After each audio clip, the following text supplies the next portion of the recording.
చీమలంట వాటికి అలాంటి వారు ఎవరు లేరంట. అయినా కూడా చదవండి. అధిపతి లేకున్నను ఆ. అవి వేసవి కాలమందు ఆహారము సిద్ధపరచుకొను. అవి వేసవి కాలంలో ఆహారం సిద్ధపరుస్తుంది. అంటే ఆహారం సిద్ధపరచవలసిన కాలములో, ఆహారము సిద్ధపరచవలసిన సమయంలో అది ఆహారాన్ని సిద్ధపరుస్తుందంట. ఇంకో మాట చెప్పాలంటే పని చేయవలసిన సమయంలో, పని చేయవలసిన కాలంలో, పని చేయగలిగిన తరుణాలు ఉన్నప్పుడు, అవకాశాలు ఉన్నప్పుడు, శక్తి ఉన్నప్పుడు, ఆరోగ్యం ఉన్నప్పుడు, అన్ని దేవుడు కృపణించి నడిపించినప్పుడు చెయ్యి. అవి చేసి కోత కాలమందు ధాన్యము కూర్చుకొను. కోతకాలం ఉన్నప్పుడు ధాన్యాన్ని కూర్చుకుంటే అంటారు. కానీ అక్కడ చీమల దగ్గర నుండి మీరు సంపాదించుకోవాల్సిన జ్ఞానం ఏంటి తెలుసా? పని చేయాల్సినప్పుడు పని చేయి, రెస్ట్ తీసుకుని రిలాక్స్ అవ్వాల్సినప్పుడు రిలాక్స్ అవ్వు.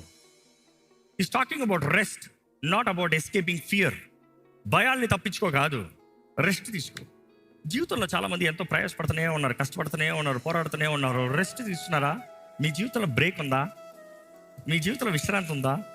దేవుడే 6 రోజులు పనిచేసి 7వ రోజు రెస్ట్ అని చెప్పాడంట. బైబిల్ మీరు చదివితే ఆ మాట హీబ్రూ నుండి అలాగే డైరెక్ట్ ట్రాన్స్లేట్ చేస్తే God rested on the 7th day అన్నప్పుడు God refreshed on the 7th day అని వస్తుంది. ఆయన రిఫ్రెష్ అయ్యాడంట. 6 days he worked, 7th day he rested. ఈ మనుషుడు అంటున్నాడు, నేను పని చేస్తూనే ఉంటా, కొంచెం కొంచెం చేస్తా, అనుకున్నప్పుడు చేస్తా, మూడు ఉంటే చేస్తా, ఓపిక ఉంటే చేస్తా, తరిమేవాడు ఉంటే చేస్తా, లేకపోతే ఏడుస్తూ కూర్చుంటా.